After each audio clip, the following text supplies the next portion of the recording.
women in manufacturing really helps me a lot to build my confidence. I don't feel intimidated anymore.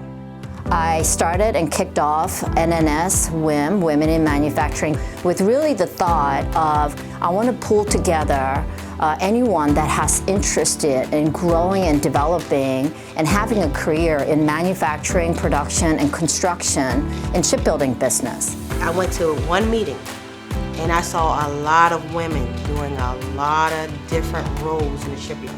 This is like a group of women that will counsel you, that will encourage you, that will listen to your situation, give you advice of how to work in this environment.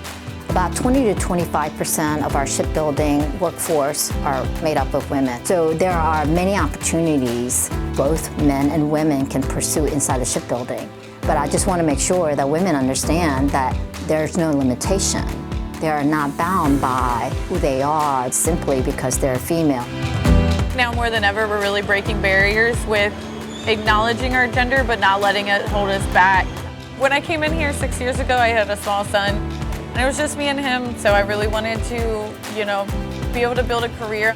This was a really good opportunity coming in with no experience. Like, this is something I needed, and I wasn't gonna stop, and I wasn't gonna take no for an answer. We're going as far as superintendent, vice presidents, all the way up to president. I was here when Ms. Boykin took over, and that was a huge thing for women on the waterfront.